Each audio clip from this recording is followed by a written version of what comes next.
Sport Elliot Richardson is here in the studio.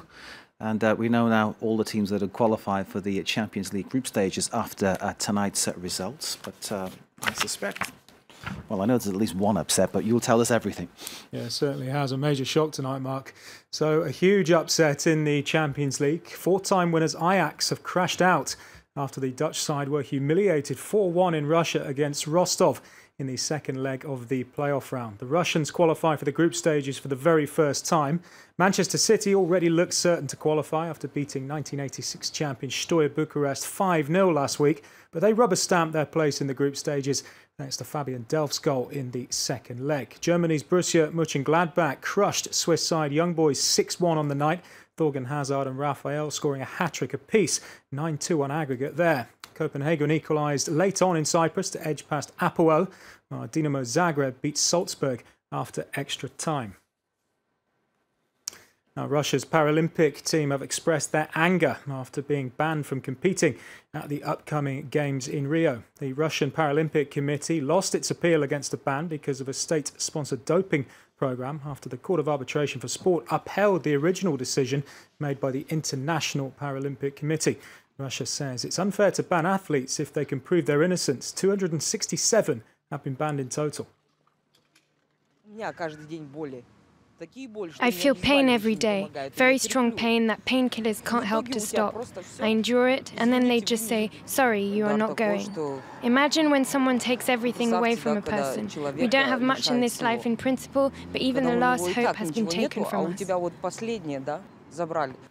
We all worked hard, trained hard. Everyone was in high spirits. We believed we would go to the Paralympics until the very last moment. Now, Ethiopian Olympians landed in Addis Ababa late on Tuesday night, but not for Yissa Lelisa, the men's marathon silver medalist. Lelisa hit the headlines after making an anti-government salute as he approached the finish line on Sunday. The silver medalist crossed his wrists, a gesture to showcase recent deadly protests in his home region Oromia. He accuses Ethiopia's government of killing his people. Lelisa, though, may yet be stripped of his silver medal if he's found to have contravened Olympic Committee rules. Now, 5 refugee athletes who took part at the Rio Olympics as part of an independent team arrived in Nairobi on Wednesday to crowd cheers and traditional music. The athletes were part of a group of 10 refugees who made history as they participated in the first ever Olympic refugee team at a Games. The athletes, originally from South Sudan, received support from the Kenyan government to go to Rio. None of them won medals, but they're overwhelmed by the experience. Because it is our first time for the refugees to participate in Olympic, because it was our first time to be given this opportunity to participate.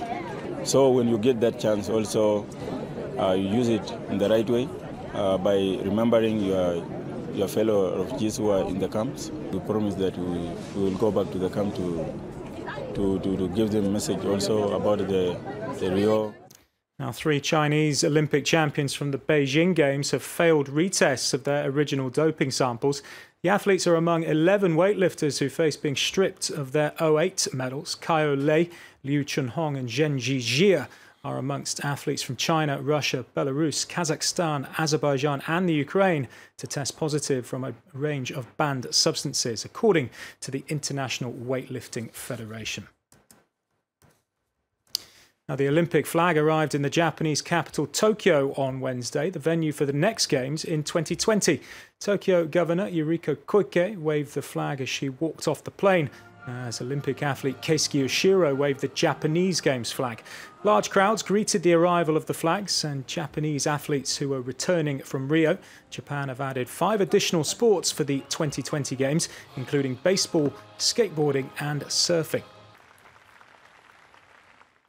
Now, Gianni Meersman won a crash-marred Stage 5 of the Vuelta de España as Darwin Atapuma stayed in the leader's red jersey. Well, on the 171.3-kilometre trek from Vivero to Lugo in northwest Spain, there was little danger for BMC's Colombian rider Atapuma on the flat stage, which experienced some much-needed rain after recent scorching heat. Well, after numerous crashes, Etixx Quick-Step moved to the front to get Belgian rider Meersman into position, but it was Italian rider Fabio Fellini and France's Kevin Kevin Razor, who were right with Meersman in the final few metres. The Belgian, though, just did enough to take his second stage victory of this year's Vuelta. Atapuma lost more than a minute, but he retains the overall lead after organisers applied the 3-kilometre rule after those crashes.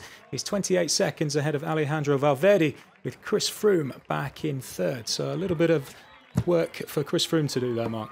A bit of paddling to do, but hey, if anybody can do it, he can. Certainly can. Elliot, thank you very much indeed. Elliot Richardson with all the sport. It's time for